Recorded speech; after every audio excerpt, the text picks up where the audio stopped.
Good morning friends. बाल मंदिर के इस यूट्यूब चैनल में आपका स्वागत है।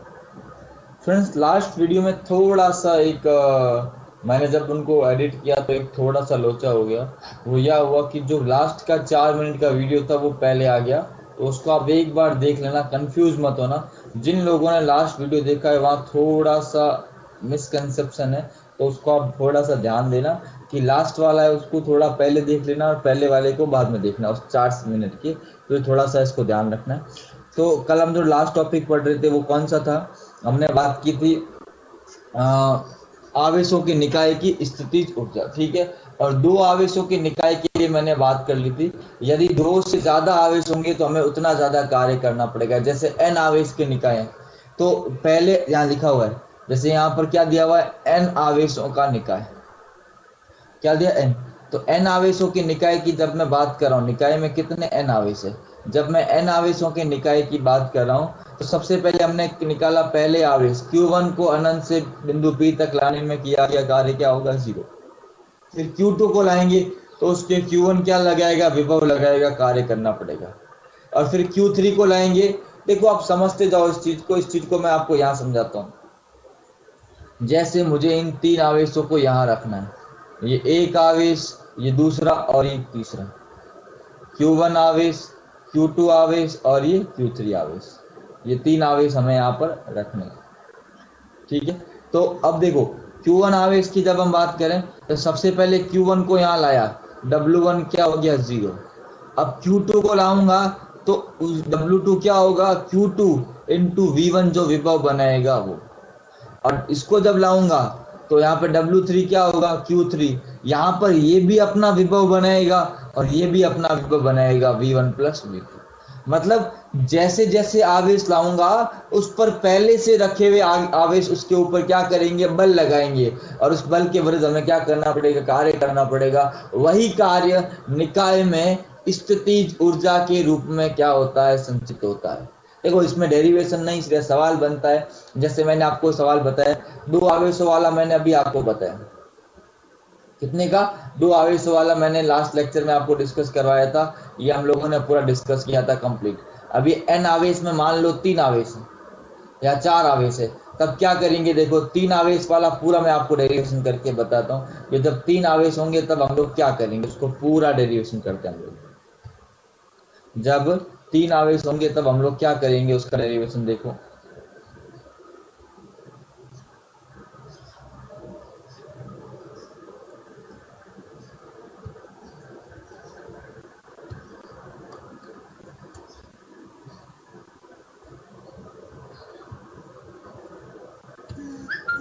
ठीक है, सबसे पहले मैं ये ए शीर्ष पे लेके आया Q1 आवेश, बी शीर्ष पे लाया Q2 आवेश और सी शीर्ष पे लाया Q3 आवेश। मान लो ये दूरी है R1, ये दूरी है R2 और ये दूरी है R3। मान ली कुछ भी ले सकते हैं इसमें कोई, ठीक है। ये अपना शीर्ष है A, ये शीर्ष है B और ये C। कुछ भी शीर्ष ले सकते हैं हम लोग। अब देखो, हमें ध्यान क्या रखना है?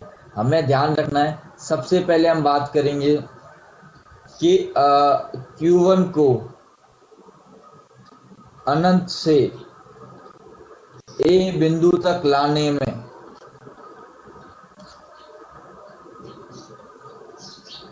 किया गया कार्य W1 बराबर क्या होगा? 0। सबसे पहले तो कोई कार्य करना ही नहीं पड़ेगा, आपको सिंपल सी बात ध्यान रखनी है, क्योंकि यहाँ पर इकलौता आवेश है। अब जब मैं Q2 को लाऊंगा, Q2 को अनंत से B बिंदु तक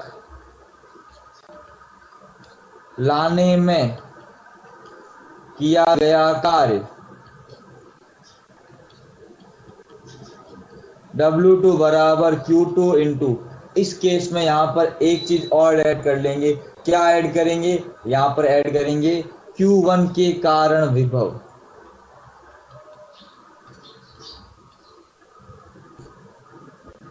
क्यों?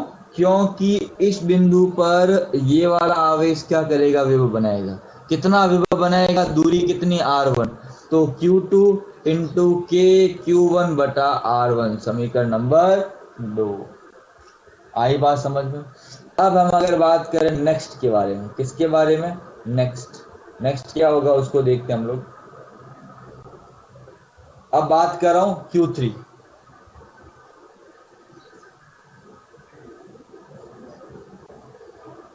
Q3 को अनंत से किस बिंदु तक? सी बिंदु तक लाने में किया गया कार्य क्या होगा? W3 बराबर Q3। यहां पर क्या हो जाएगा? Q1 के कारण विभव प्लस Q2 के कारण विभव। यहां पर Q1 भी विभव बनाएगा और Q2 भी विभव बनाएगा, हमेशा ध्यान रखना। इसको आगे कैसे सॉल्व करेंगे देखो।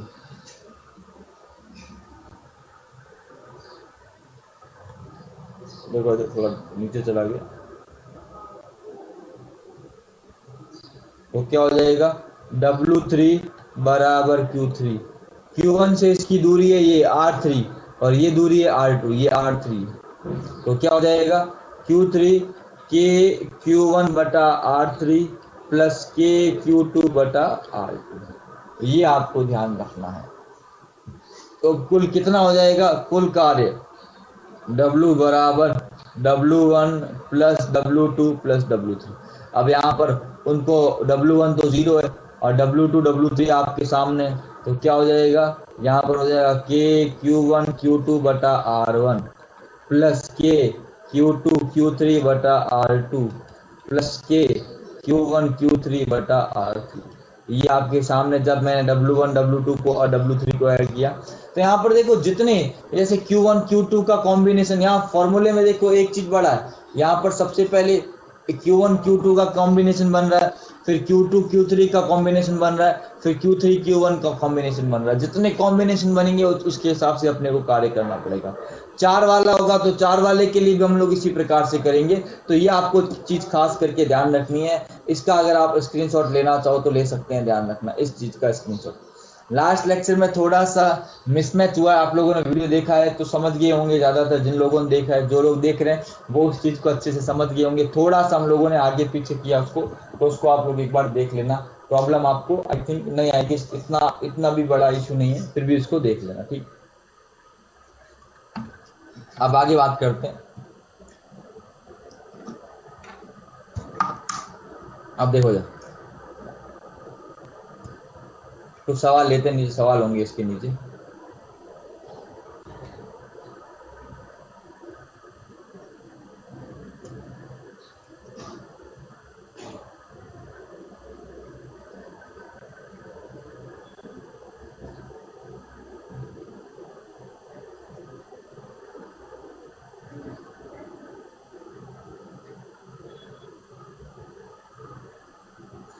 इस सवाल की बात करते हैं।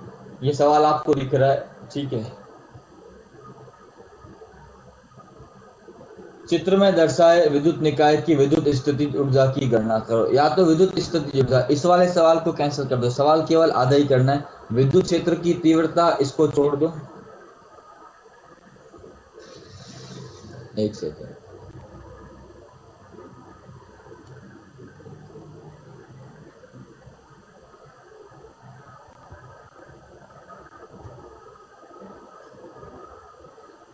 ये कैंसिल कर दो। अब सवाल आप लोग नोट कर लो, क्योंकि विद्युत क्षेत्र की तीव्रता हम लोग पहले चैप्टर में कर चुके हैं। एक तो निकाय की विद्युत स्थितिज ऊर्जा और निकाय के केंद्र पर कितना विभव होगा उसकी गणना करनी है, ठीक है। आपको ये ध्यान रखना। अब यहाँ पर दो चीजें हमें दिमाग जिस पे नहीं लगाना है उसको, इसको आप मिटा दो, इसकी जरूरत नहीं है, इसकी जरूरत नहीं है, क्योंकि विद्युत क्षेत्र हमको कैलकुलेट करना नहीं है। हमें क्या कैलकुलेट करना है? हमें एक तो इसके केंद्र पर कितना विभव होगा और दूसरा इसकी स्थितिज ऊर्जा कितनी होगी उसकी हम लोग बात करेंगे। तो जब इसके केंद्र पर विभव निकालना है तो आपको पता है विभव कैसे निकालेंगे। केंद्र पर देखो, पहला सवाल क्या है? इसके केंद्र पर विभव की गणना करो। पहला सवाल क्या है? पहले हम इसके केंद्र पर विभव की गणना करते हैं। तो जब केंद्र पर विभव की गणना करेंगे, मैं डायग्राम यहाँ बना लेता हूँ वापस, ताकि आपको कंफ्यूजन ना हो। इस डायग्राम को मैं यहाँ वापस ड्रॉ कर रहा हूँ, ठीक है। ये ए बिंदु, ये बी बिंदु, ये सी बिंदु और ये डी बिंदु, ये इसका केंद्र ओ बिंदु, ठीक है। इसकी भुजा कितनी है? इसकी भुजा मान लो हम लोगों ने ले ली ए। इसकी भुजा कितनी है? इसकी भुजा हम लोगों ने ले ली ए, ठीक है। अब हम क्या देख रहे हैं, इस पे कितना आवेश है? सॉरी, ऊपर वाला ए है, यहाँ पर थोड़ा सा मिस्टेक है जो बुक उसके हिसाब से। ये ए बी, ये सी और ये डी। ए पर कौन सा आवेश है? ए पर है प्लस क्यू। ए पर कौन सा आवेश है? ए पर है प्लस क्यू। बी पर कौन सा आवेश है? बी पर है माइनस क्यू। सी पर कौन सा आवेश है? सी पर प्लस क्यू। और डी पर कौन सा आवेश है? डी पर माइनस क्यू, ठीक है। अब हमें जब विभव निकालना है तो विभव वी हो बराबर चार आवेश बनाएंगे। एक तो ये ए वाला आवेश बनाएगा, ए पर है जो, एक बी पर है वो बनाएगा, एक सी पर है वो बनाएगा और एक डी पर है वो बनाएगा। अब जब मैं इनकी बात करूंगा तो इनसे दूरी ले लूंगा, ओ ए, ओ बी, ओ सी और ओ डी। तो अगर वी ए क्या बनाएगा? के इंटू प्लस क्यू बटा ओ ए, प्लस वी बी क्या बनाएगा? के इंटू माइनस क्यू बटा ओ बी। वी सी क्या बनाएगा? के इंटू प्लस क्यू बटा ओ सी।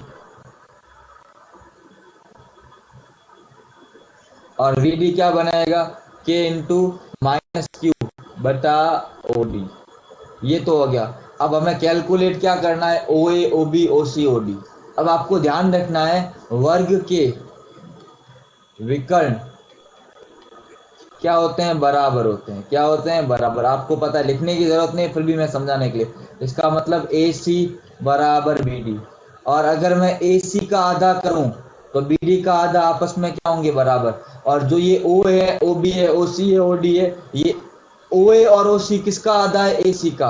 और ओ बी और ओ डी किसका आधा है? बी डी का। देखो इधर आगे देखो,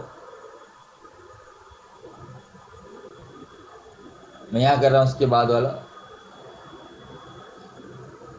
ओ A is equals to A C is equals to A C बटा दो। O B is equals to O D is equals to B D बटा दो, ठीक है। इसका मतलब ओ ए, ओ बी, ओ सी, ओ डी। और ये कितना आ जाएगा? ये मान लो इसका विकर्ण कितना होता है? इसका विकर्ण होता है अंडर रूट टू ए। हमेशा ध्यान रखना, विकर्ण मतलब कितना होता है? ये ए है, ये है। त्रिभुज कौन सा लेंगे? त्रिभुज ए डी सी लेंगे। उसमें क्या हो जाएगा? ए सी स्क्वायर बराबर ए स्क्वायर प्लस ए स्क्वायर। त्रिभुज कौन सा? ये ए डी सी, जो आपको दिख रहा है ये वाला, ठीक है। इसमें ये कौन 90 डिग्री है, तो ए सी स्क्वायर बराबर A D square plus D C square. और ये भी कितना ए है और ये भी कितना ए है, तो ए सी बराबर कितना आ जाएगा? अंडर रूट टू ए। जब मैं इनका आधा करूंगा तो रूट टू ए बटा दो बराबर क्या आ जाएगा? ए बटा अंडर रूट टू। कट जाएगा रूट टू से, तो ये दूरी कितनी आएगी? ए बटा अंडर रूट टू। अब मैं जब वी ओ निकालूंगा तो के क्यू अपॉन ओ ए की जगह क्या करूंगा? ए बटा अंडर रूट टू। यहाँ क्या हो जाएगा? माइनस के क्यू बटा ए बटा अंडर रूट टू, प्लस के क्यू ए बटा अंडर रूट टू, माइनस के क्यू ए बटा अंडर रूट टू। और कुल विभव कितना आ जाएगा? जीरो। बहुत अच्छा सवाल है। क्यों? क्योंकि ये प्लस वाला, ये माइनस वाला इस बिंदु पे विभव क्या कर देंगे? कैंसिल। ये माइनस वाला, ये प्लस वाला इस बिंदु पे विभव क्या कर देंगे? कैंसिल कर देंगे। हमेशा ध्यान रखना है। तो ये आपको पता होना चाहिए। इस प्रकार से इसका कुल विभव क्या आ गया? इसका कुल विभव आ गया जीरो। क्या आ गया? कुल विभव जीरो आ गया। ओ बिंदु पर कुल विभव कितना आ गया? ओ बिंदु पर विभव आ गया जीरो। कितना आ गया? जीरो आ गया। ध्यान रखना,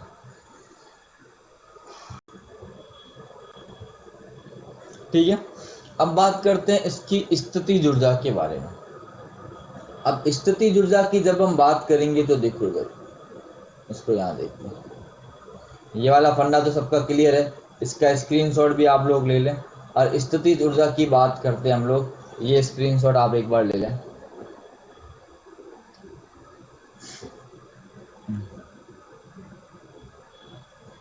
अब देखो, जब मैं स्थितिज ऊर्जा की बात करूंगा तब मुझे क्या करना है उसको समझो।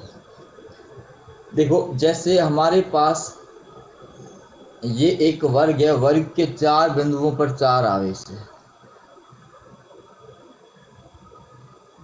जैसे ये आपके पास ए, बी, सी और ये डी, और आवेश हमको क्या दिया हुआ है, ए पर दिया हुआ है plus Q, minus Q, plus Q और ये माइनस क्यू। सबसे पहले हम निकालेंगे वी ए का, डब्ल्यू ए को लाने में किया गया कार्य 0 आता है। फिर बी का कार्य निकालेंगे, बी का जब कार्य निकालेंगे तो माइनस क्यू इंटू क्या लिखेंगे, प्लस क्यू के कारण विभव, या ए बिंदु पर जो आवेश रखा है उसके कारण विभव, और ये मतलब ये वाला, ये दूरी ले लेंगे। और जब डब्ल्यू सी निकालेंगे उसमें क्या होगा, प्लस क्यू। यहाँ पर ये बी वाला भी विभव बनाएगा और सी वाला भी कितना, वी बी सी ऐसा लिख लें, प्लस वी बी ए, इस पे सॉरी वी बी सी और वी ए सी, मतलब बी भी इसके ऊपर विभव बनाएगा, ए भी बनाएगा, दोनों को जोड़ के करेंगे। और जब मैं डब्ल्यू डी की बात करूंगा तो इस पे माइनस क्यू, यहाँ पर कौन बनाएगा विभव, A D plus B D plus C D, ये तीनों आवेश इसके ऊपर विभव बनाएंगे। इस तरह से हम लोग इस सवाल को क्या करेंगे, सॉल्व करेंगे। इसको आप लोग ट्राई करना, ये आप लोगों के लिए क्या है, होमवर्क टास्क है। मैंने 3 आवेश का जैसे किया था वैसे यहाँ पर 4 आवेश का करना है। ये दूरी कितनी गिवन है, ए गिवन है सवाल के अंदर, ठीक है। तो ये आप लोगों के लिए एक तरह से क्या रहेगा, होमवर्क रहेगा। इस तरह से आपको ये सवाल क्या करना है, सॉल्व करना है। दिस इज योर होमवर्क, आपको इसको अच्छे से करना है, समझ लें इसको, ठीक है ना। इसको अच्छे से कर लें, अच्छे से। कल मैं और नया टॉपिक बताऊंगा। यहाँ पर देखो इसने किया भी है, एक साथ कर लिया है, मैं पूरा डिटेल में आपको बताया। आपको सॉल्व करना है, कल नहीं सॉल्व होगा तो मैं आपको करके बताऊंगा, पर आप लोग इसका कोशिश जरूर करें। दिस इज योर होमवर्क, ध्यान रखना। ए पर लाने, ए को मतलब Q1 प्लस क्यू को ए तक लाने में किया गया कार्य, माइनस क्यू को बी तक लाने में किया गया कार्य, प्लस क्यू को सी तक लाने में किया गया कार्य, और माइनस क्यू को डी तक लाने में किया गया कार्य। चलो ठीक है, तो आज के लिए हम इतना ही करते हैं, क्लास को यहीं पॉज करते हैं। कल हम और नई चर्चाएं करेंगे और नई बातें करेंगे। आज के लिए इतना ही है, तब तक के लिए थैंक यू सो मच बच्चों, मिलते हैं अगली क्लास के अंदर।